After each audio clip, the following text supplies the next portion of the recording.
ವೀಕ್ಷಕರೇ ನಮಸ್ಕಾರ. ಈ ದಿನದ ನ್ಯೂಸ್ ಬುಲೆಟಿನ್ಗೆ ಸ್ವಾಗತ. ನಾನು ಹರ್ಷಿತ್. ಮಹದೇವಪುರದ ಸಮೂಹ ಸಂಪನ್ಮೂಲ ಕೇಂದ್ರ ದೊಡ್ಡ ಕಣ್ಣಳ್ಳಿ ವತಿಯಿಂದ ಪ್ರತಿಭಾ ಕಾರಂಜಿ ನಡೆಯಿತು. ಸಮೂಹ ಸಂಪನ್ಮೂಲ ಕೇಂದ್ರ ದೊಡ್ಡ ಕಣ್ಣಳ್ಳಿ ವತಿಯಿಂದ ಪ್ರತಿಭಾ ಕಾರಂಜಿ. ಹೌದು, ಶಾಲಾ ಮಕ್ಕಳಲ್ಲಿ ವಿದ್ಯಾಭ್ಯಾಸ ಜೊತೆಗೆ ಇತರೆ ಚಟುವಟಿಕೆಗಳನ್ನು ಪ್ರೋತ್ಸಾಹಿಸುವ ಸಲುವಾಗಿ ಸಮೂಹ ಸಂಪನ್ಮೂಲ ಕೇಂದ್ರ ದೊಡ್ಡ ಕಣ್ಣಳ್ಳಿ ಕ್ಲಸ್ಟರ್ ಮಟ್ಟದ ಪ್ರತಿಭಾ ಕಾರಂಜಿ ಕಾರ್ಯಕ್ರಮವನ್ನು ಕೊಡತಿ ಗ್ರಾಮದ ಸರ್ಕಾರಿ ಪ್ರಾಥಮಿಕ ಶಾಲೆಯಲ್ಲಿ ಆಯೋಜಿಸಲಾಗಿತ್ತು. ಕಣ್ಣಳ್ಳಿ ಕ್ಲಸ್ಟರ್ನ 24 ಶಾಲೆಗಳ 500ಕ್ಕೂ ಹೆಚ್ಚು ವಿದ್ಯಾರ್ಥಿಗಳು ಪ್ರತಿಭಾ ಕಾರಂಜಿಯಲ್ಲಿ ಭಾಗವಹಿಸಿ ತಮ್ಮ ಪ್ರತಿಭೆಯನ್ನು ಅನಾವರಣಗೊಳಿಸಿದರು.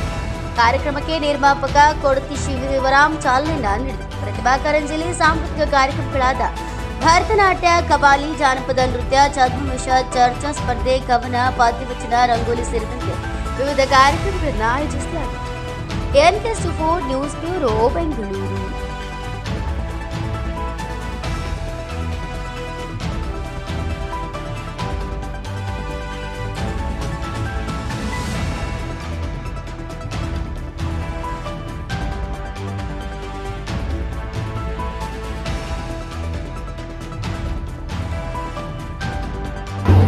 ಮತ್ತು ಇಲ್ಲಿ ಮುಂದೆ ಇರುವಂಥ ನಮ್ಮೆಲ್ಲ ಶಾಲೆಯ ಮಕ್ಕಳು ನಾವು ದಿವಸ ಇಷ್ಟೇ ಇದೇನು ಈ ಕಾರ್ಯಕ್ರಮ ಲೇಟ್ ಆಯಿತು, ತಡ ಆಯಿತು, ಚೆನ್ನಾಗಿ.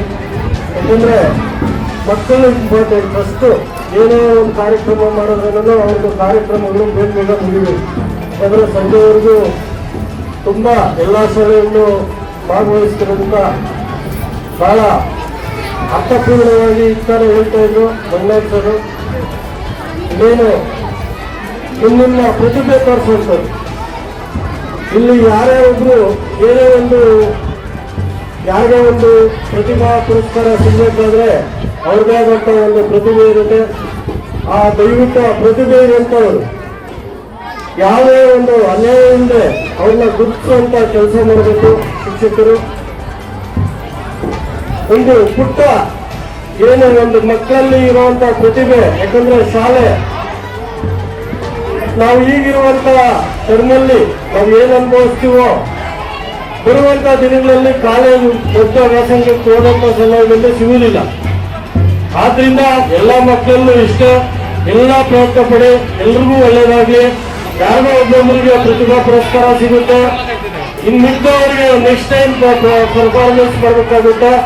ಆದ್ರಿಂದ ಎಲ್ರಿಗೂ ಶುಭವಾಗ್ಲಿ. ಎಲ್ಲ ಏನ್ ತರಬೇತಿ ಕೊಟ್ಟಿರ್ತೀರ ಎಲ್ಲ ಶಿಕ್ಷಕರಿಗೂ ಒಳ್ಳೆಯದಾಗ್ಲಿ. ವಿಶೇಷವಾಗಿ ನಮ್ಮ ಕೊಡತಿ ಶಾಲೆಯ ಮುಖ್ಯ ಶಿಕ್ಷಕರಾದಂಥ ವನಿತಾ ಮೇಡಮ್ನವರು ಮತ್ತು ಲತಾ ಮೇಡಮ್ನವರು ಇಬ್ಬರು ಯಾವುದೇ ಒಂದು ಕಾರ್ಯಕ್ರಮ ಆಗಲಿ ಎಲ್ರಿಗೂ ಒಂದು ಅವಕಾಶ ಕೊಟ್ಟು ನಮ್ಮೆಲ್ಲರನ್ನೂ ಕರೆಸಿ ಏನು ಯಾವುದೇ ಒಂದು ಕಾರ್ಯಕ್ರಮ ಮಾಡಲಿ ಎಲ್ರನ್ನೂ ಆಹ್ವಾನ ಮಾಡಿ ನಮ್ಮನ್ನೆಲ್ಲ ಆಹ್ವಾನಿಸಿ ಏನು ಈ ಪುಟ್ಟ ವೇದಿಕೆಯಲ್ಲಿ ಮಾತಾಡೋದಕ್ಕೆ ಒಂದು ಅವಕಾಶ ಮಾಡಿಕೊಟ್ಟಿದ್ದೀರಾ ಮೇಡಮ್, ಎಲ್ರಿಗೂ ಧನ್ಯವಾದಗಳು. ನ್ಯಾಷನಲ್ ಲೆವೆಲ್ ಖೋಖೋ ಟೂರ್ನಮೆಂಟ್ ಏನು ನಮ್ಮ ಸನ್ಮಾನ್ಯ ಶಾಸಕರಾದಂಥ ಮಂಜುಳಾರಿಂದಲಿ ಮತ್ತು ಮತ್ತೆ ತುಂಬ ದಿವಸ ನಂತರ ಈ ಒಂದು ಕಾರ್ಯಕ್ರಮ ಆಯೋಜನೆ ಮಾಡಿ ಸಹಕಾರ ಮಾಡಿ ಏನು ಇವತ್ತು ಕೊಡ್ತಿ ಸರ್ಕಾರಿ ಶಾಲೆಯಲ್ಲಿ ಕ್ಲಸ್ಟರ್ ಮಟ್ಟದ ಒಂದು ಪ್ರತಿಭಾ ಕಾರಂಜಿ ನಡೀತಾ ಇದೆ. ಈ ಒಂದು ಪ್ರತಿಭಾ ಕಾರಂಜಿ ಕಾರ್ಯಕ್ರಮಕ್ಕೆ 24 ಶಾಲೆಗಳಿಂದ, ಸರ್ಕಾರಿ ಶಾಲೆಯಿಂದ ಮಕ್ಕಳು ಬಂದಿದ್ದಾರೆ. ತಮ್ಮಲ್ಲಿರುವ ಪ್ರತಿಭೆಯನ್ನು ತೋರಿಸೋಕ್ಕೆ ಒಂದು ಸದಾವಕಾಶ ಇದೆ. ಪ್ರತಿಭೆಗಳು ಹುಟ್ಟೋದೇ ಇಲ್ಲಿಂದ, ಗ್ರಾಮೀಣ ಪ್ರದೇಶದಲ್ಲಿ, ಅದರಲ್ಲೂ ಸರ್ಕಾರಿ ಶಾಲೆಯಲ್ಲಿ ಅಂತ ಹೇಳಲಿಕ್ಕೆ ಬಹಳ ಹೆಮ್ಮೆ ಪಡ್ತೀವಿ. ಹಾಗಾಗಿ ಇವತ್ತು ನಮ್ಮ ಶಾಲೆ, ಅದರಲ್ಲೂ ನಾವು ಓದಿರ್ತಕ್ಕಂಥ ಶಾಲೆ ಕೊಡತಿ ಶಾಲೆಯಲ್ಲಿ ಈ ಒಂದು ಕಾರ್ಯಕ್ರಮ ನಡೀತಾ ಇರೋದು ಬಹಳ ಖುಷಿ ಕೊಡ್ತಿದೆ. ಇಲ್ಲಿ ಬಂದಿರತಕ್ಕಂಥ ಎಲ್ಲ ಮಕ್ಕಳಿಗೆ ಒಂದು ಯಶಸ್ಸು ಸಿಗಲಿ, ಈ ಒಂದು ಶಾಲೆಯಿಂದ ಅವರಿಗೆ ಅವರ ಪ್ರತಿಭೆಯನ್ನು ಗುರುತಿಸುವಂತಹ ಕಾರ್ಯಕ್ರಮ ಯಶಸ್ವಿಯಾಗಲಿ.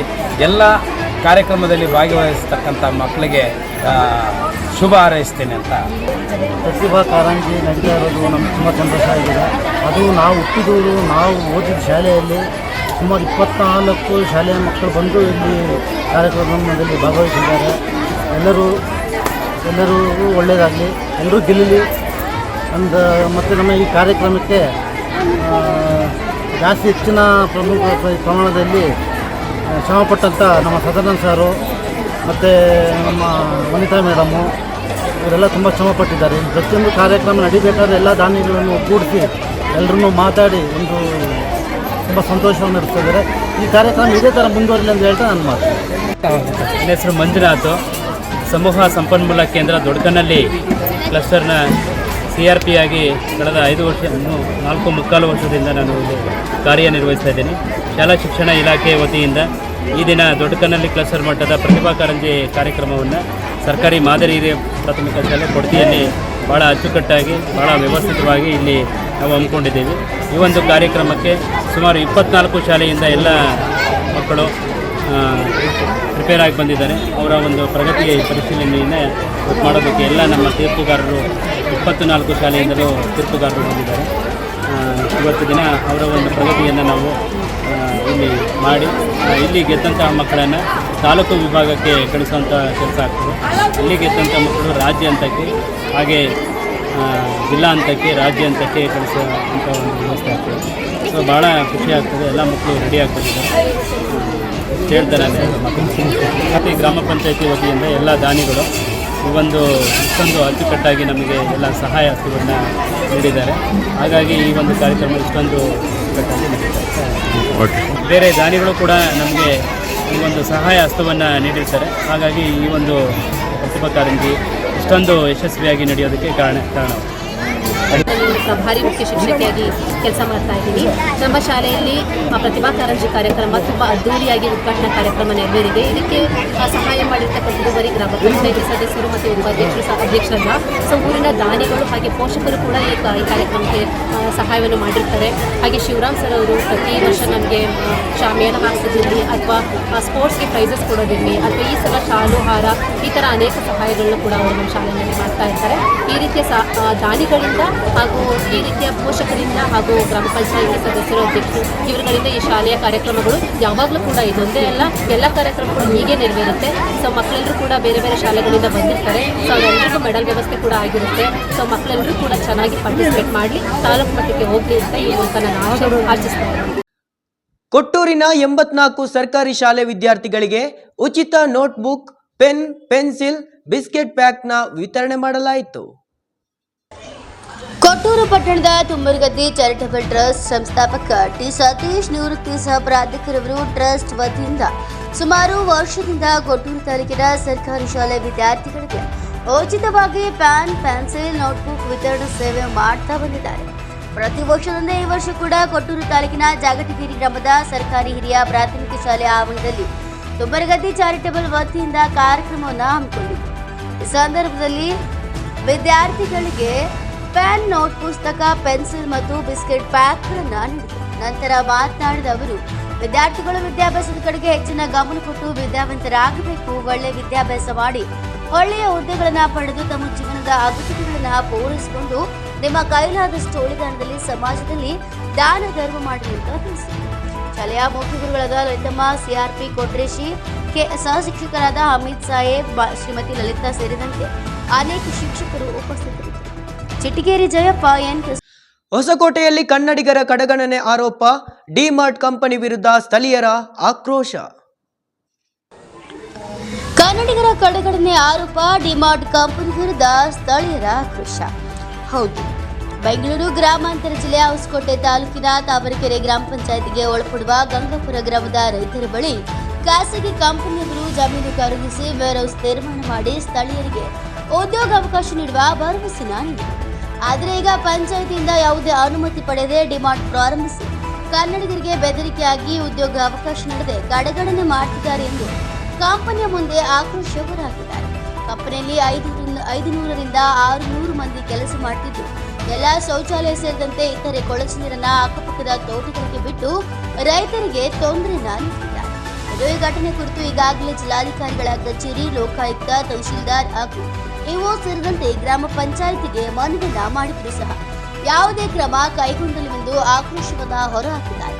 ಇನ್ನು ಸ್ಥಳಕ್ಕೆ ಮಾಧ್ಯಮದವರು ಭೇಟಿ ನೀಡುತ್ತಿದ್ದಂತೆ ತಾಲೂಕು ಕಾರ್ಯನಿರ್ವಹಣಾಧಿಕಾರಿ ನಾರಾಯಣಸ್ವಾಮಿ ಹಾಗೂ ಪಿಡಿಒ ಭೇಟಿ ನೀಡಿ ಸಮಸ್ಯೆ ಬಗೆಹರಿಸಿ ಸ್ಥಳೀಯರಿಗೆ ಅನುಕೂಲ ಕಲ್ಪಿಸಿಕೊಡಲಾಗುವುದು, ಇಲ್ಲವಾದಲ್ಲಿ ಕಂಪನಿ ವಿರುದ್ಧ ಕ್ರಮ ಕೈಗೊಳ್ಳಲಾಗುವುದು ಭರವಸೆ ನೀಡಿದರು. NK4 news bureau Bengaluru.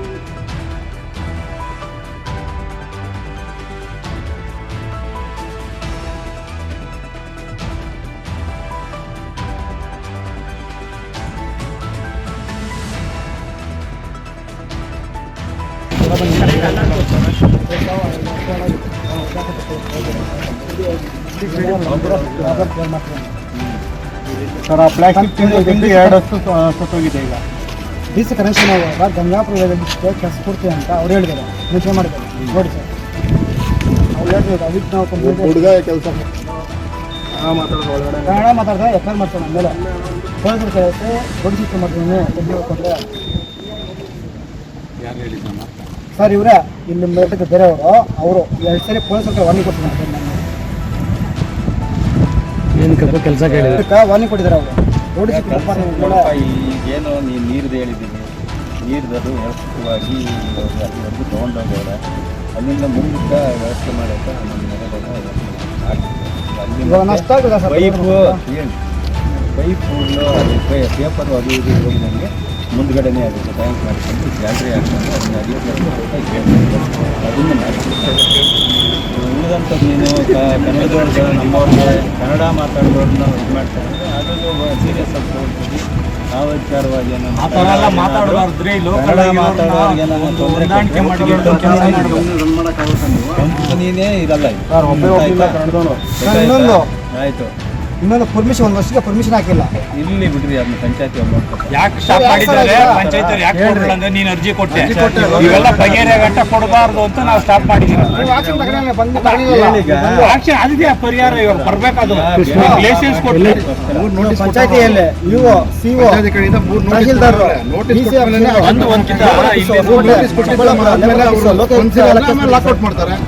Lokayukta case ಮಾಡಿದ್ದೀವಿ. ಕಾನೂನು ರೀತಿಯಾಗಿರ್ತದೆ. ಈಗ ಯಾವುದೇ ಕಂಪನಿಗೆ ಅವ್ರದ್ದು ಕಾನೂನು ಇವೆ. ನಾವು ಪಂಚಾಯತಿ ಲಿಮಿಟ್ ಏನದು ಅಂತಿಮ ನೋಟಿಸ್ ಒಂದು ಕೊಟ್ಟವ್ರೆ, ಅದಕ್ಕೂ ಸ್ಪಂದಿಸಿಲ್ಲ ಅಂದ್ರೆ ಕನ್ನಡದಾಗ ಕೊಟ್ಟಾರಲ್ಲ, ಪಕ್ಕದ ಓದುವುದಲ್ಲ ಇದ್ದಾಗ ಜನಪ್ರತಿನಿಧಿಗಳು ಅವರೇ ನಮಗಿಂತ ಮೇಲೆ ಅವ್ರನ್ನೂ ಕರ್ಸೋಣ, ಕರೆಸ್ಬಿಟ್ಟು ಕೇಳಿ ಏನಾಯ್ತು, ಯಾಕೆ ಸಮಸ್ಯೆ ಇದೆ, ಕನ್ನಡದವ್ರನ್ನ ಯಾಕೆ ತಗೊಳ್ತಾ ಇಲ್ಲ ಅಂತ ಮಾಡೋಣ. MLA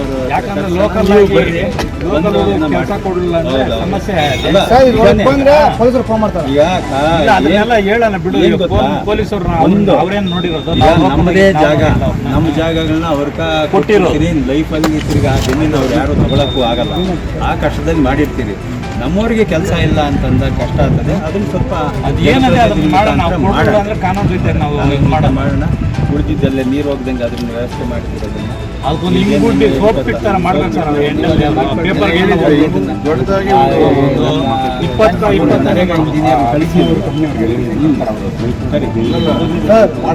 ಸರ್ ಒಂದ್ಸಲಿ ಬಂದಿದ್ರು ವರ್ಷದಿಂದ ಮಾಡೋದು ಹೇಳ್ತಾ ಇದ್ದೀನಿ. ಈಗ ಮುಂದೆ ಆಗ್ತದೆ. ಸರ್ ಈಗ ಮಳೆಗಾಲ ಇದೆ, ಇದೆಲ್ಲ ಆಗೋಕೆ ಇನ್ನೂ ಎಷ್ಟು ದಿನ ಆಗ್ಬೋದು ಸರ್? ಇವಾಗ ಏರೋಸ್ಕೆಲ್ಲ ಆಗೋದು ಹೊಸದಲ್ಲೇ ಯಾವ್ದಾದ್ರು ಪರ್ಮಿಷನ್ ಕೊಡಬಾರ್ದು ಸರ್. ಹಿಂಗೆಲ್ಲ ಅರ್ಜಿ ಕೊಡ್ತೀನಿ ಅಂದರೆ ಕೊಟ್ಟು ಹೋಗಿ ಅವ್ರ ಹತ್ರ ನಾವೆಲ್ಲ ಮಾತಾಡಿದ್ದೀವಿ ಸರ್. ಈಗ ಮಳೆಗಾಲ ಶುರುವಾಗ್ತಾ ಇದೆ, ಇನ್ನೂ ಎಷ್ಟು ದಿನ ಆಗ್ಬೋದು ಇದೆಲ್ಲ ಮಾಡೋಕ್ಕೆ? ಮಳೆಗಾಲ ಶುರು ಆಗ್ತಾ ಇದೆ, ಈಗ ಮತ್ತೆ ಪೇಪರ್ ಎಲ್ಲ ಬಂದು ನಿಂತ್ಕೊಳ್ಳುತ್ತೆ. ಎಷ್ಟು ದಿನ ಆಗ್ಬೋದು? ನೀವು ಪಂಚಾಯತಿಯಿಂದ ಲೈಸೆನ್ಸ್ ಕೊಡಬಾರ್ದು ಅಂತ ನೀವು ಹೇಳ್ತೀರಾ. DC ಕೊಟ್ಟಿರ್ತಾನೆ, ತಹಸೀಲ್ದಾರ್ ಕೊಟ್ಟಿರ್ತಾರೆ, ಎಲ್ಲರೂ ಕೊಟ್ಟಿದ್ದಾದ್ಮೇಲೆ ಇವ್ರು ಕೊಡಿಲ್ಲ ಅಂದಮೇಲೆ ಅಪ್ರೂವಲ್ ಆಗಿರುತ್ತೆ, ಬರುತ್ತೆ ಅಪ್ರೂವಲ್ ಆಗಿ ಬರುತ್ತೆ. ಕರೆಕ್ಟಾಗಿ ಇಟ್ಕೊಂಡು ಪಂಚಾಯತಿ ಅವ್ರು ಕೊಡ್ತಾ ಇಲ್ಲ, ಅಪ್ರೂವಲ್ ಆಗಿ ಬಂದಿರುತ್ತೆ. ಹೌದೌದು, ಸಮಸ್ಯೆ ಇರೋದ್ರಿಂದ ನಾವು ಲೈಸೆನ್ಸ್ ಕೊಟ್ಟಿರಲಿಲ್ಲ. ಎಲ್ಲ ಡಾಕ್ಯುಮೆಂಟ್ ಲೇಬರ್ ನ್ಯಾಕ್ ತಗೊಂಡಿಲ್ಲ ಅಂತ ಹೇಳ್ಬಿಟ್ಟು ಅವ್ರಿಗೂ ಹೇಳ್ತಾ ಇದ್ದೀವಿ. ಪಬ್ಲಿಕ್ಗೆ ಇದರಿಂದ ತೊಂದರೆ ಆಗಂಗಿದ್ರೆ ಅದು ಏನಾದ್ರೆ ಲಾಸ್ಟ್ ಟೈಮ್ ಸರ್ ಮಾತಾಡಿದ್ರು ಬಂದಿಲ್ಲ, ನಾವು ಮುನ್ಸಿಪಲ್ ಕಂಪ್ನಿ ಮುಚ್ಬೋದು ಅಂತ. ಮುಚ್ಚಿದ್ವಿ, ಹೌದು ಮಾಡ್ತೀವಿ. ಕಾನೂನು ರೀತಿಯಾಗಿ ಸ್ಟೆಪ್ ಬೈ ಸ್ಟೆಪ್ ಹೋಗ್ಬೇಕು, ಮಾಡ್ತೀವಿ. ಅದು ಮಾಡಿಲ್ಲ, ನಾವು ಹೇಳಿದ್ದೆಲ್ಲ ಮಾಡಿಲ್ಲ ಅಂದ್ರೆ ಸಾರ್ ಮಾತಾಡಿದ್ರೆ ಅದು ಮುಚ್ಚ ಮಾಡಲಿ ಬಿಡ ಕೆಲಸ ಆಗಲಿ. ಇವಾಗ ಅಂದ್ರೆ ನೆಕ್ಸ್ಟ್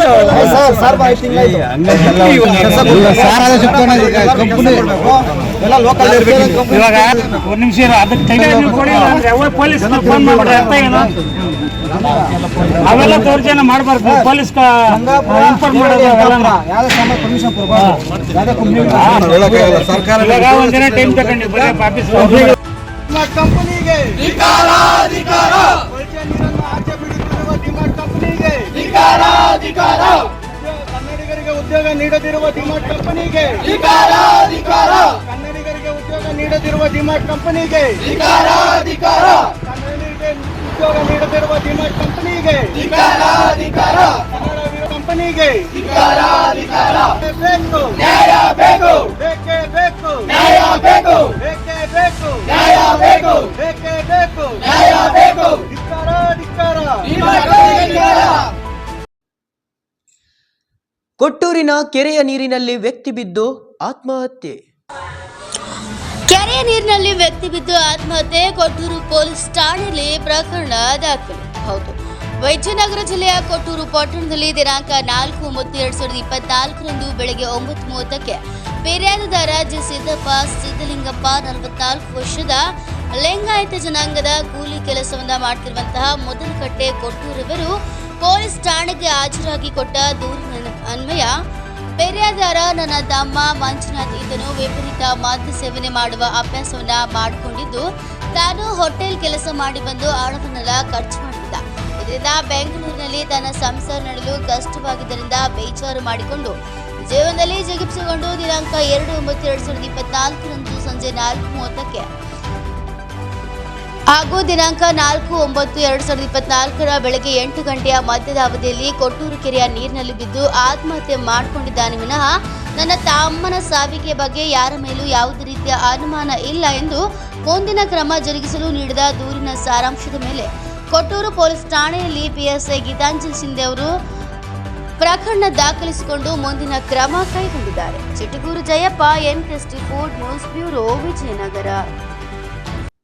ದಾವಣಗೆರೆಯ ಫುಡ್ ಕೋರ್ಟ್ನಲ್ಲಿ ಸ್ವಚ್ಛತೆ ಶುದ್ಧತೆ ಕಾಪಾಡಿ ಉತ್ತಮ ಆಹಾರ ನೀಡಿ ಎಂದು ಡಾಕ್ಟರ್ ಪ್ರಭಾ ಮಲ್ಲಿಕಾರ್ಜುನ್ ಸೂಚನೆ ನೀಡಿದರು. ಫುಡ್ ಕೋರ್ಟ್ನಲ್ಲಿ ಸ್ವಚ್ಛತೆ ಶುದ್ಧತೆ ಕಾಪಾಡಿ ಉತ್ತಮ ಆಹಾರ ನೀಡಿ ಡಾಕ್ಟರ್ ಪ್ರಭಾ ಮಲ್ಲಿಕಾರ್ಜುನ್ ಸೂಚನೆ. ಹೌದು, ದಾವಣಗೆರೆಯ ಫುಡ್ ಕೋರ್ಟ್ನಲ್ಲಿ ಸಾರ್ವಜನಿಕರಿಗೆ ನೀಡುವ ಆಹಾರ ಸಂಪೂರ್ಣ ಉತ್ತಮ ಗುಣಮಟ್ಟವಾಗಿರಬೇಕು. ಶುದ್ಧತೆಯ ಜೊತೆ ಸ್ವಚ್ಛತೆ ಬಗ್ಗೆ ಗಮನ ಹರಿಸಬೇಕೆಂದು ದಾವಣಗೆರೆ ಸಂಸದ ಡಾಕ್ಟರ್ ಪ್ರಭಾ ಮಲ್ಲಿಕಾರ್ಜುನ್ ಸೂಚನೆ ನೀಡಿದರು. ನಗರದ ಡಾಕ್ಟರ್ MC ಮೋದಿ ವೃತ್ತದ ಬಳಿ ನೂತನವಾಗಿ ನಿರ್ಮಿಸಿದ ಸಾಬಿ ಭೋಜನ ಕರ್ನಾಟಕ ರಕ್ಷಣಾ ವೇದಿಕೆಯ ಪಾದಚಾರಿಗಳು ವ್ಯಾಪಾರಿಗಳು ನಗರ ಘಟಕದಿಂದ ಆಯೋಜಿಸಲಾಗಿದ್ದ ಕಾರ್ಯಕ್ರಮದಲ್ಲಿ ಫುಡ್ ಕೋರ್ಟ್ ಅನ್ನು ಉದ್ಘಾಟಿಸಿ ಮಾತನಾಡಿದರು. ಇತ್ತೀಚೆಗೆ ಫುಡ್ ಕೋರ್ಟ್ಗೆ ಮತ್ತು ಸಿಸಿ ರಸ್ತೆಗೆ ಜಿಲ್ಲಾ ಉಸ್ತುವಾರಿ ಸಚಿವ SS ಮಲ್ಲಿಕಾರ್ಜುನ್ ಗುದ್ದಲಿ ಪೂಜೆನ ಮಾಡಿದರು. ಈಗ ನಾನು ಫುಡ್ ಕೋರ್ಟ್ ಅನ್ನು ಉದ್ಘಾಟನೆ ಮಾಡುತ್ತಿರುವುದು ಸಂತೋಷದ ವಿಚಾರವಾಗಿದೆ. ಬಡವರ ಪರವಾಗಿ ನಮ್ಮ ಸರ್ಕಾರ ಇದೆ. ಇದಕ್ಕೆ ಸಾಕ್ಷಿ ಅಂತ ಈಗ ನಡೆದಿರುವ ಕಾರ್ಯಕ್ರಮಗಳೇನು? ಈ ಜಾಗದಲ್ಲಿ ಇನ್ನು ಅನೇಕ ಮೂಲಭೂತ ಸೌಕರ್ಯಗಳು ಆಗಬೇಕಾಗಿದೆ. ಕುಡಿಯುವ ನೀರು ಮತ್ತು ಒಳಚರಂಡಿನ ವ್ಯವಸ್ಥೆನ ಕಲ್ಪಿಸಿಕೊಳ್ಬೇಕು. ಮಳೆ ಬಂದರೆ ಮಳೆ ನೀರು ಬಾರದಂತೆ ಫುಡ್ ಕೋರ್ಟ್ಗೆ ಶೆಲ್ಟರ್ ಹೊಂದಿಕೆ ಮಾಡಿಸಬೇಕೆಂದು ಮಹಾನಗರ ಪಾಲಿಕೆ ಆಯುಕ್ತರಿಗೆ ಸೂಚಿಸಿದರು. ಇದಲ್ಲದೆ ಗುತ್ತಿಗೆದಾರರಿಗೆ ಉತ್ತಮವಾದ ಕೆಲಸ ಮಾಡಬೇಕು. ಆದರೆ ನಾನು ಯಾವುದೇ ಕಾರಣಕ್ಕೂ ರಾಜ್ಯ ಆಗುವುದಿಲ್ಲ ಎಂದು ಖಡಕ್ ಆಗಿ ಎಚ್ಚರಿಸಿದರು. NKST food news bureau, Bengaluru. ಚಿತ್ರದುರ್ಗದಲ್ಲಿ ವೈದ್ಯರ ನಿರ್ಲಕ್ಷ್ಯ, ಡಿ ಗ್ರೂಪ್ ನೌಕರರಿಂದ ಚಿಕಿತ್ಸೆ. ವೈದ್ಯರ ನಿರ್ಲಕ್ಷ್ಯ, ಡಿ ಗ್ರೂಪ್ ನೌಕರರಿಂದ ಚಿಕಿತ್ಸೆ. ಚಿತ್ರದುರ್ಗ ಸರ್ಕಾರಿ ಆಸ್ಪತ್ರೆಯಲ್ಲಿ ನಡೆದ ಘಟನೆ. ವೈದ್ಯರಿಲ್ಲದಿದ್ದರೂ ಡಿ ಗ್ರೂಪ್ ನೌಕರರ ಹಾವಳಿ. ಈ ಘಟನೆ ಜಿಲ್ಲಾ ಆಸ್ಪತ್ರೆಯಲ್ಲಿ ಬೆಳಕಿಗೆ ಬಂದಿದೆ. ಹೌದು, ಗಾಯಗಳಿಗೆ ಬ್ಯಾಂಡೇಜ್ ಹಾಕುವುದು ಮತ್ತು ಡ್ರಿಪ್ ದೃಶ್ಯಗಳು ವೈರಲ್. ಇದು ಸಾಮಾಜಿಕ ಜಾಲತಾಣದಲ್ಲಿ ವೈರಲ್ ಆಗುತ್ತಿದೆ. ಇದೇ ಆಸ್ಪತ್ರೆಯ ವೈದ್ಯರೊಬ್ಬರು ರೋಗಿಯಿಂದ ಲಂಚ ಸ್ವೀಕರಿಸಿದ್ರು. ಶಸ್ತ್ರಚಿಕಿತ್ಸೆ ಮಾಡಲು ಲಂಚ ಪಡೆಯುವ ವಿಡಿಯೋ ವೈರಲ್ ಆದ ಬೆನ್ನಲ್ಲೇ ಲಂಚ ಪಡೆಯುತ್ತಿದ್ದ ವೈದ್ಯ ಅಮಾನತು ಮಾಡಲಾಗಿದೆ. ಈ ದೃಶ್ಯವನ್ನ ನ್ಯೂ ಅಲರ್ಟ್ ಚಾನೆಲ್ನಲ್ಲಿ ಪ್ರಸಾರ ಮಾಡಲಾಗಿತ್ತು. ಈ ಘಟನೆ ಮಾಸುವ ಮುನ್ನವೇ ಡಿ ಗ್ರೂಪ್ ನೌಕರರಿಂದ ಚಿಕಿತ್ಸೆ. ಸ್ವಚ್ಛತೆ ಮಾಡುವವರ ಕೈಯಲ್ಲಿ ಡ್ರಿಪ್ ಮತ್ತು ಗಾಯಗಳಿಗೆ ಬ್ಯಾಂಡೇಜ್. ಚಿತ್ರದುರ್ಗ ಜಿಲ್ಲಾಸ್ಪತ್ರೆಯಲ್ಲಿ ವೈದ್ಯರ ಮತ್ತು ನರ್ಸ್ಗಳ ಕೊರತೆ ಇದೆಯಾ ಅಥವಾ ವೈದ್ಯರ ನಿರ್ಲಕ್ಷ್ಯವೇ ಎಂದು ಕಾಣುತ್ತದೆ. ಇಲ್ಲಿನ ಆಡಳಿತ ವೈದ್ಯಾಧಿಕಾರಿಗಳ ನಿರ್ಲಕ್ಷ್ಯವೇ ಸಾರ್ವಜನಿಕರ ಪ್ರಶ್ನೆಗಳಾಗಿದ್ದು ಕೂಡಲೇ ಸಂಬಂಧಪಟ್ಟ ಅಧಿಕಾರಿಗಳು ಸೂಕ್ತ ಗಮನ ಹರಿಸುವವರೇ ಕಾದು ನೋಡಬೇಕಿದೆ. ಮೌನೇಶ್ ಆಚಾರ್ಯ, NKST 4 ನ್ಯೂಸ್, ಚಳ್ಳಕೆರೆ.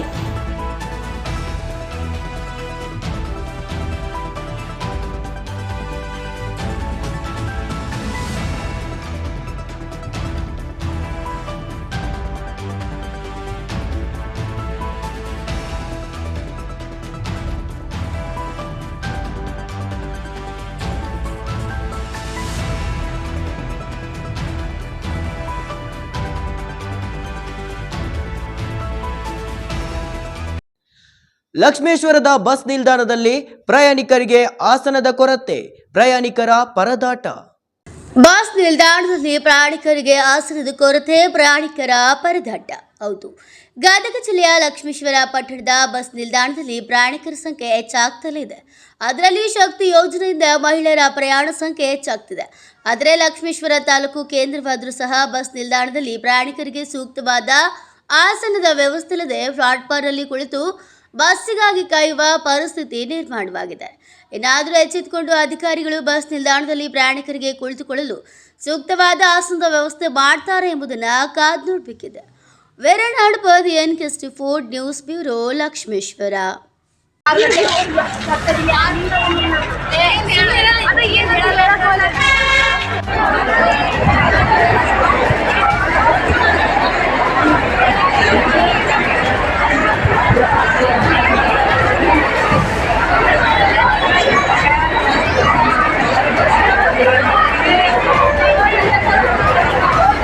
ಈಗಿದಾರೆ ಏನ್ ಜಾಗ ಕೊಟ್ಟವ್ರಿ, ಎಷ್ಟು ಜನಸಂಖ್ಯೆ ಐತಿ, ಏನ್ ಮಾಡ್ಬೇಕ್ರಿ?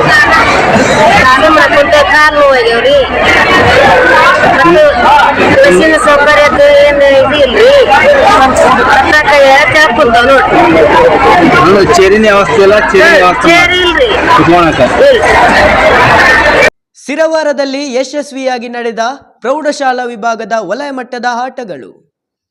ಯಶಸ್ವಿಯಾಗಿ ನಡೆದ ಪ್ರೌಢಶಾಲಾ ವಿಭಾಗದ ವಲಯ ಮಟ್ಟದ ಆಟಗಳು. ಹೌದು, ಸಿರವಾರ ತಾಲೂಕಿನ ಅಮೀನ್ಗಡ ಗ್ರಾಮದ ಸರ್ಕಾರಿ ಪ್ರೌಢಶಾಲೆಯಲ್ಲಿ ಯಶಸ್ವಿಯಾಗಿ ವಲಯ ಮಟ್ಟದ ಕ್ರೀಡೆಗಳು ಶ್ರೀಮತಿ ಶಾಂತವಾಟಿ ಮುಖ್ಯೋಪಾಧ್ಯಾಯಿನಿ ಇವರು ಹಾಗೂ 4 ವಲಯಗಳ ದೈಹಿಕ ಶಿಕ್ಷಕರು ಮತ್ತು ಇನ್ನುಳಿದ ಶಿಕ್ಷಕರ ಸಹಯೋಗದೊಂದಿಗೆ ನಡೆಸಿಕೊಡಲಾಯಿತು.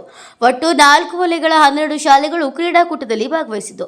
ಇವುಗಳಲ್ಲಿ ಗುಂಪು ಆಟಗಳು, ವೈಯಕ್ತಿಕ ಆಟಗಳನ್ನು ವಿದ್ಯಾರ್ಥಿಗಳು ಖುಷಿಯಿಂದ ಆಟ ಆಡಿದರು. ಪಂದ್ಯಗಳನ್ನು ಗೆದ್ದ ವಿದ್ಯಾರ್ಥಿಗಳ ಸಂತೋಷ ಮುಗಿಲು ಮುಟ್ಟಿತ್ತು. ಈ ಸಮಯದಲ್ಲಿ ಮಾತನಾಡಿದ ದೈಹಿಕ ಶಿಕ್ಷಕರು ಹಾಗೂ ಪ್ರೌಢಶಾಲಾ ಮುಖ್ಯೋಪಾಧ್ಯಾಯಿನಿ ಶ್ರೀಮತಿ ಶಾಂತಮೇಟಿ ವಿದ್ಯಾರ್ಥಿಗಳಿಗೆ ಪಾಠಗಳು ಹೇಗೆ ಮುಖ್ಯವೋ ಹಾಗೆ ದೈಹಿಕ ಬೆಳವಣಿಗೆ ಮತ್ತು ಮಾನಸಿಕ ಆರೋಗ್ಯಕ್ಕೆ ಕ್ರೀಡೆಗಳು ಬಹುಮುಖ್ಯ. ಇವುಗಳಲ್ಲಿ ಸೋಲು ಗೆಲುವು ಸರ್ವೇ ಸಾಮಾನ್ಯ.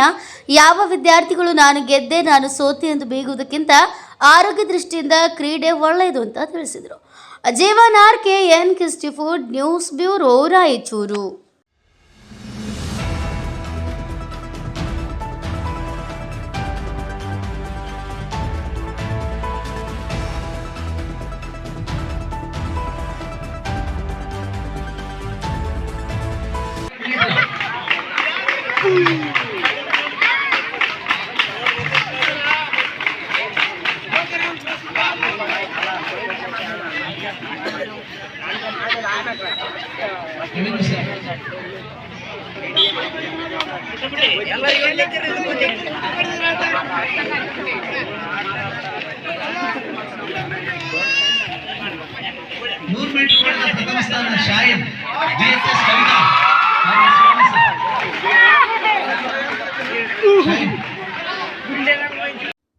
ಕುಷ್ಟಗಿಯ ಜಹಗೀರ ರಾಂಪುರ ಗ್ರಾಮದಲ್ಲಿ ನೂತನವಾಗಿ ಸಂಭ್ರಮದಿಂದ ಜರುಗಿದ ಮಾರುತೇಶ್ವರ ಜಾತ್ರೆ.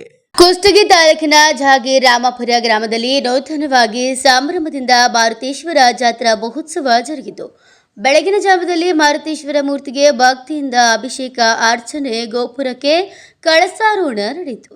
ಗ್ರಾಮದ ಭಕ್ತಾದಿಗಳು, ಮಹಿಳೆಯರೆಲ್ಲರೂ ಸೇರಿ ಗಂಗಾ ಸ್ಥಳದಿಂದ ಸಕಲ ವಾದ್ಯಗಳೊಂದಿಗೆ ಕುಂಭ ಕಳಸ ಹೊತ್ತು ಭವ್ಯವಾಗಿ ಮೆರವಣಿಗೆಯಲ್ಲಿ ಪಾಲ್ಗೊಂಡು ಮೆರವಣಿಗೆನ ಯಶಸ್ವಿಗೊಳಿಸಿದರು. ಈ ಗ್ರಾಮವು ಪ್ರಥಮ ಬಾರಿಗೆ ಜಾತ್ರೆ ಆಚರಿಸುತ್ತಿರುವುದರಿಂದ ಜಗಮಯಿಸುವ ವಿದ್ಯುತ್ ದೀಪದಿಂದ ಅಲಂಕೃತಗೊಂಡು ಮಧುವಣಗಿತ್ತಿಯಂತೆ ಕಂಗೊಳಿಸುತ್ತಿರುವುದು ಇದೇ ಮೊದಲನೇ ಬಾರಿಗೆ ಎಂಬುದು ವಿಶೇಷವಾಗಿದೆ. ನೂತನವಾಗಿ ನಡೆಯುವ ಈ ಗ್ರಾಮದ ಮಾರುತೇಶ್ವರ ಉತ್ಸವವನ್ನು ಜಮಲಾಪುರ ಗ್ರಾಮದ ಪಾಂಡುರಂಗ ಸೇವಾ ಸಮಿತಿಯವರು ಭಕ್ತಿ ಸೇವೆ ರೂಪದಲ್ಲಿ ನೀಡಿರುವುದು ಮತ್ತು ಜಮಲಾಪುರ ರಾಂಪುರ ಗ್ರಾಮವು ಧಾರ್ಮಿಕ ಕಾರ್ಯಕ್ರಮದಲ್ಲಿ ಒಂದು ಜೀವ ಎರಡು ದೇಹ ಎಂಬಂತೆ ಬಾಂಧವ್ಯದಿಂದ ಕೂಡಿ ಬಾಳುತ್ತಿರುವುದು ವಿಶೇಷವಾಗಿದೆ.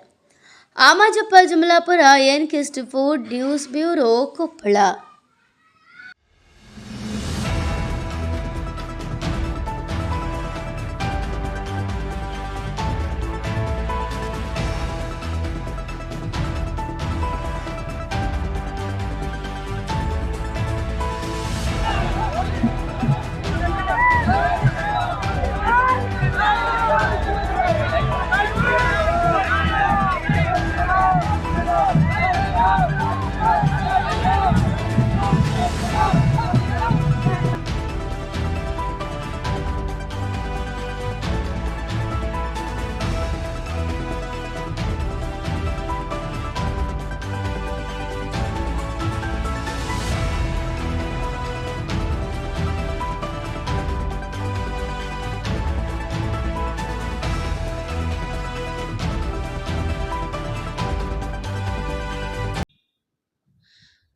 ಕುಷ್ಟಗಿಯಲ್ಲಿ ಅಪಘಾತ ಪರಿಹಾರ ನೀಡದ್ದಕ್ಕೆ ಬಸ್ ಜಪ್ತಿ ಮಾಡಿದ ಕುಷ್ಟಗಿ ನ್ಯಾಯಾಲಯ. ಕುಷ್ಟಗಿಯಲ್ಲಿ ಅಪಘಾತ ಪರಿಹಾರ ನೀಡಲಾರದ ಹಿನ್ನೆಲೆಯಲ್ಲಿ ಕುಷ್ಟಗಿ ಸಾರಿಗೆ ಘಟಕದ ಬಸ್ ಅನ್ನ ಕುಷ್ಟಗಿ ನ್ಯಾಯಾಲಯವು ಜಪ್ತಿ ಮಾಡಿದ ಘಟನೆ ಬುಧವಾರ ನಡೆದಿದೆ. ಹೌದು, ಕಳೆದ 5 ವರ್ಷದ ಹಿಂದೆ ಕುಷ್ಟಗಿಯ ಬಸ್ ನಿಲ್ದಾಣದಲ್ಲಿ ನಡೆದ ಅಪಘಾತದಲ್ಲಿ ಪಟ್ಟಣದ ಉಮೇಶ್ ರಾಮಣ್ಣ ಸಂಗನಾಳ್ ಅವರು ಗಾಯಗೊಂಡಿದ್ರು. ಈ ಹಿನ್ನೆಲೆಯಲ್ಲಿ ಪರಿಹಾರವನ್ನು ಕೋರಿ ನ್ಯಾಯಾಲಯಕ್ಕೆ ಅರ್ಜಿಯನ್ನು ಸಲ್ಲಿಸಿದರು. ಈ ಪೈಕಿ ಗಾಯಗೊಂಡ ವ್ಯಕ್ತಿಗೆ ನ್ಯಾಯಾಲಯವು 13,81,376 ರೂಪಾಯಿಗಳನ್ನು ಪರಿಹಾರವಾಗಿ ಪಾವತಿಸುವಂತೆ ಕುಷ್ಟಗಿಯ ಸಾರಿಗೆ ಘಟಕದ ವ್ಯವಸ್ಥಾಪಕರಿಗೆ ಸೂಚನೆಯನ್ನ ನೀಡಲಾಗಿತ್ತು. ಆದರೆ ಅವರು ಸರಿಯಾದ ರೀತಿಯಲ್ಲಿ ಸ್ಪಂದನೆ ಮಾಡಲಿಲ್ಲ. ಆದರೂ ಸಹಿತ ಮತ್ತೊಮ್ಮೆ ನ್ಯಾಯಾಲಯದ ಮಧ್ಯಂತರ ಆದೇಶವಾಗಿ 6 ಲಕ್ಷ ಕೊಡುವಂತೆ ಆದೇಶವನ್ನ ಮಾಡಿತು. ನಂತರದಲ್ಲಿ ಕೋರ್ಟ್ ಸಿಬ್ಬಂದಿಗಳು ಹಾಗೂ ವಕೀಲರು ವಾರೆಂಟ್ ಮೂಲಕ ತೆರಳಿದ ಸಂದರ್ಭದಲ್ಲಿ ಡಿಪೋ ಮ್ಯಾನೇಜರ್ ಸುಂದರಗೌಡ ಹಾಗೂ ಮೇಲಾಧಿಕಾರಿಗಳು ಕೋರ್ಟ್ ವಾರೆಂಟ್ಗೆ ಸ್ಪಂದನೆ ಮಾಡಿದ ಹಿನ್ನೆಲೆಯಲ್ಲಿ ಕೋರ್ಟ್ನ ಸಿಬ್ಬಂದಿಗಳಾದ ಮಂಜುನಾಥ್ ಹೊಸಮನಿ, ವೀರಪ್ಪ ಮಾಡಿವಾಡ್, ರವಿಕುಮಾರ್ ರಾಜಸಾಬ್ ಗಚ್ಚಿನಮನಿ, ವಕೀಲರಾದ ಬಿಡಿ ಅಪ್ಪಾಜಿ ಸೇರಿದಂತೆ ಇತರರು ಕುಷ್ಟಗಿ ಘಟಕದ ಬಸ್ಸನ್ನು ಜಪ್ತಿ ಮಾಡಿಕೊಂಡು ನ್ಯಾಯಾಲಯಕ್ಕೆ ಹಾಜರುಪಡಿಸಿದರು. ಕುಷ್ಟಗಿಯ ಕೋರ್ಟ್ ಸಿಬ್ಬಂದಿಗಳು ಹಾಗೂ ವಕೀಲರು ಜಪ್ತಿ ಮಾಡಿದ್ದಾರೆ ಕುಷ್ಟಗಿ ಡಿಪೋದ ಬಸ್ ಅನ್ನು. NK4 news bureau, Koppal.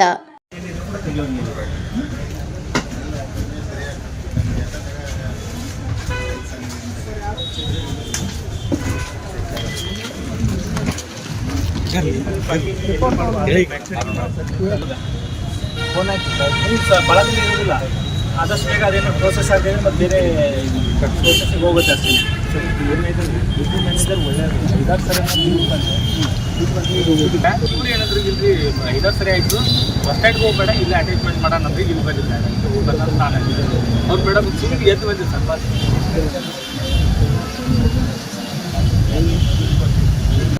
Sir. ತುಂಬಿರೋ ಹಣವನ್ನು ತುಂಬಿರುವುದಿಲ್ಲ. ಡಿಗ್ರಿ ಹೋಲ್ಡರ್ ಮಾನ್ಯ ಉಚ್ಚ ನ್ಯಾಯಾಲಯದ ಮಧ್ಯಂತರ ಆದೇಶದ ಪ್ರಕಾರ 6 ಲಕ್ಷ ಹಣವನ್ನು ಮಾತ್ರ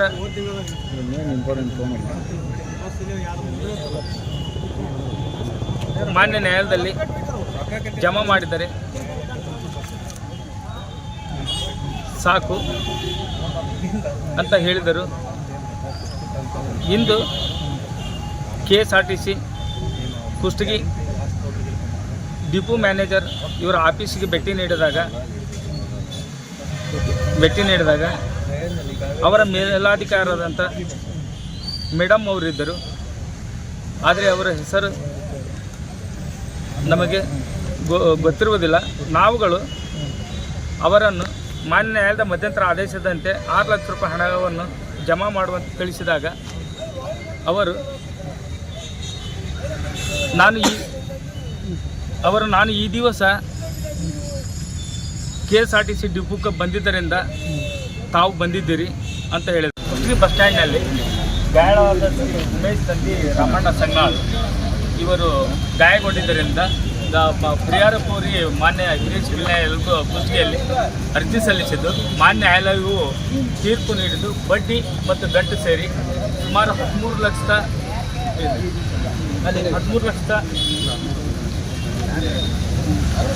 13,81,376 ಇದ್ದು ಅಸಲು ಬಡ್ಡಿ ಸಹಿತ.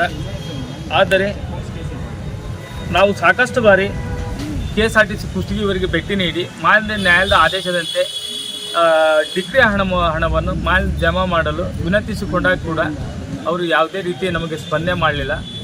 ಅದೇ ರೀತಿ ಮಾನ್ಯ ಉಚ್ಚ ನ್ಯಾಯಾಲಯದ ಮಧ್ಯಂತರ ಆದೇಶದ ಪ್ರಕಾರ 6 ಲಕ್ಷ ರೂಪಾಯಿ ಹಣವನ್ನು ಕೂಡ ತಾವು ಕೊಟ್ಟರೆ ಸಾಕಂತ ನಾವು ಅವರಿಗೆ ವಾರಂಟ್ ತಗೊಂಡು ಹೋಗಿ ಕೇಳಿದಾಗ ಕೂಡ ಅವರು ನಮಗೆ ಒಂದಿಲ್ಲ ಒಂದು ಕಾರಣ ಹೇಳುತ್ತಾ ಮುಂದೂಡಿದರು. ನಾವು ಅವರಿಗೆ ಸಾಕಷ್ಟು ಸಾರಿ ಸ್ಪಂದನೆ ಮಾಡಿದರೂ ಕೂಡ ಅವರು ಇವತ್ತು ನಾವು ಹೋದಾಗ ಡಿಪೋ ಮ್ಯಾನೇಜರ್ ಸುಂದರಗೌಡರು ಇದ್ದರು, ಅವ್ರ ಜೊತೆಗೆ ಇನ್ನೊಬ್ಬರು ಮೇಡಮ್ ಅವರ ಮೇಲಾಧಿಕಾರಿ ಇರ್ಬೋದು ಮೇಡಮ್ ಅವರು ಇದ್ದರು. ಆವಾಗ ನಾವು ಹೋದಾಗ ಇಲ್ಲ ಮಾನ್ಯ ಉಚ್ಚ ನ್ಯಾಯಾಲಯದ ಮಧ್ಯಂತರ ಆದೇಶದ ಪ್ರಕಾರ ಸುಮಾರು 6 ಲಕ್ಷ ರೂಪಾಯಿಗಳನ್ನು ನಮಗೆ ಕೊಡ್ರಿ, ಇದು ಸುಮಾರು 2 ವರ್ಷ ಮಧ್ಯಂತರ ಆಗಿದೆ ಮಾನ್ಯ ಉಚ್ಚ ನ್ಯಾಯಾಲಯ ಧಾರವಾಡದಲ್ಲಿ.